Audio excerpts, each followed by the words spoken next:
Hello students, welcome to my class once again. So this is part 4 of the story Deep Water. So up to part 3 we have done that Douglas was not able to go for any sort of activities which was involved with water, because he was having that water phobia. Whenever he tried to go for fishing, for canoeing, for any other activities, that fear came back, that incidents of that happened, that accident that happened with him when he was just 11 years old, which prevented him from enjoying his life, he felt. So finally he decided to keep an instructor and learn swimming. He felt that was the only way to get rid of his fear of water. Alright? So what he did, he hired the instructor. And it was the month of October when he hired the instructor.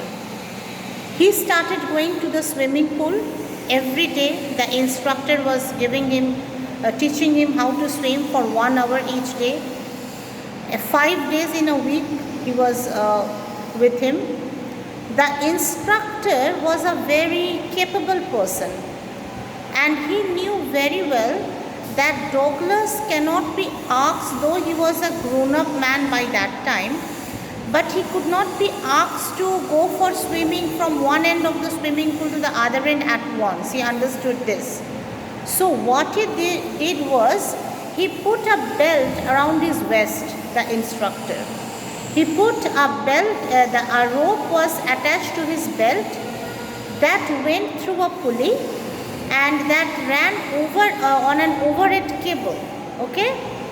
And the instructor would hold to the end of the rope, and when Douglas would go back and forth across the pool, this way Douglas would go.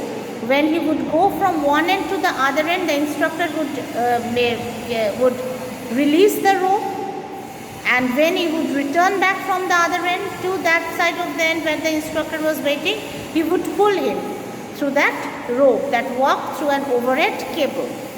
So this way, very safely, without any fear of getting drowned, Douglas started learning swimming. Alright? It was 3 months. This way,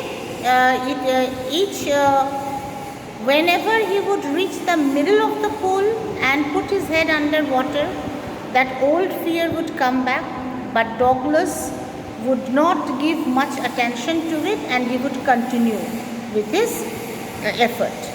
So it took him 3 months.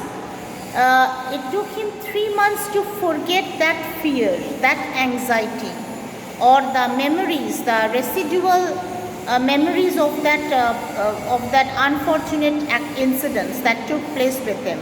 It took 3 months for him to forget it. Gradually he was becoming steady. Gradually he started forgetting it.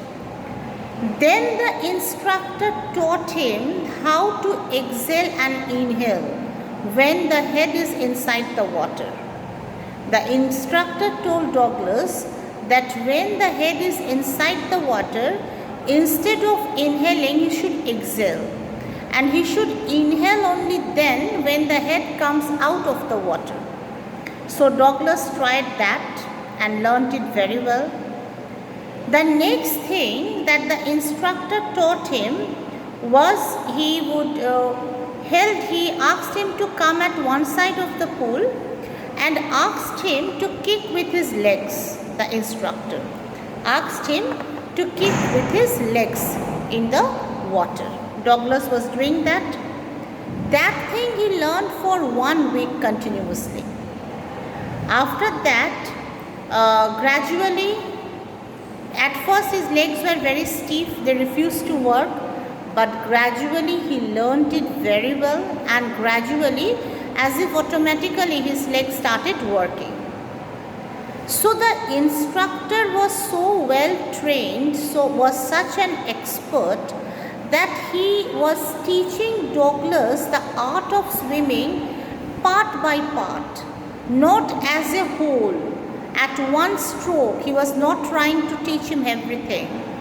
Part by part, gradually, with much patience, he was teaching Douglas the art of swimming. And Douglas thus was learning it very well. So he hired the instructor in the month of April, and in the month of October, and the instructor's work was over by the month of April. So you can say 6 to 7 months it took to learn swimming. And after 6 to 7 months, he was swimming at the swimming pool very confidently, Douglas. Now he asked the instructor was no more with him. The instructor's work was over. So the instructor left him. Now Douglas started going to the swimming pool alone, and very confidently, very nicely he was able to swim. At times the old fear would come back, but Douglas would not give it much value. Douglas would not think over it much. That's why gradually he was able to overcome it. But still, Douglas wanted to convince himself that the fear had left him completely. Till now he was swimming at the swimming pool. He wanted to make sure that he could swim confidently even at different water bodies, lakes and rivers. He wanted to make sure of it. That's why one day he went to Triggs Island and he swam 2 miles across the lake to Stamp Act Island. Over there was a lake. He went over there where the lake was known as Lake Wentworth. So he swam at Lake Wentworth 2 miles and reached Stamp Act Island. Different crawls, different stroke he tried. Breaststroke, crawl stroke, side stroke, everything that was taught to him by the instructor. He tried different techniques, different strokes, and he was very confidently swimming. So he was very happy. Once the old terror returned, and Douglas told the terror only that now he cannot do anything to him. It could not do anything to him, because now he was determined and he was not going to get afraid because of that old fear. Okay? Still there were some doubts that were left with Douglas.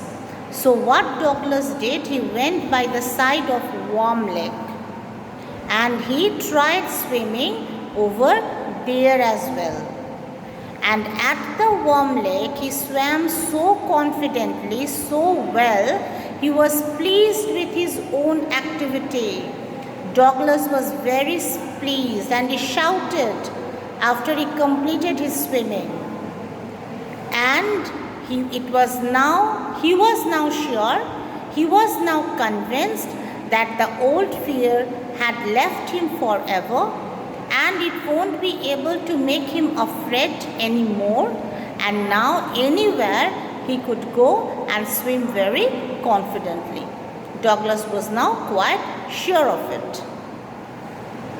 Now, what he learned at the end of the story, Douglas is telling that the experience had a deep meaning for him. The experience of the accident, the experience of learning how to overcome the fear, that had a deep meaning for him, because it's not very easy to explain in words unless and until, and for everyone who has not experienced such fear, it's not possible for them to understand how one feels when one encounters death in front of him. When you meet as if you are meeting with death, you meet with such a serious accident.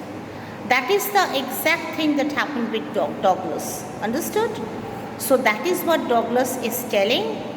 And at the end he has said one thing, that he remembered the words of Roosevelt, that all we have to fear is fear itself. That's very true.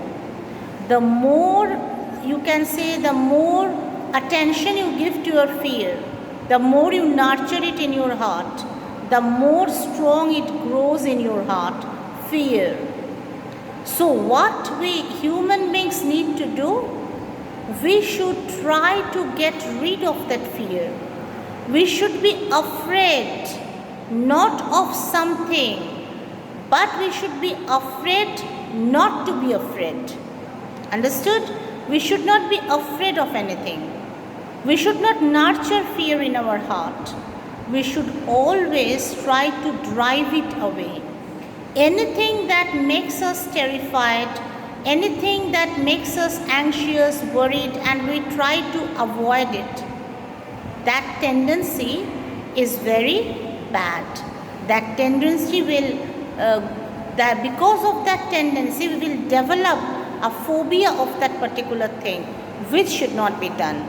That is why, that is the thing that Douglas learned through his life experience, and that is what he has shared over here.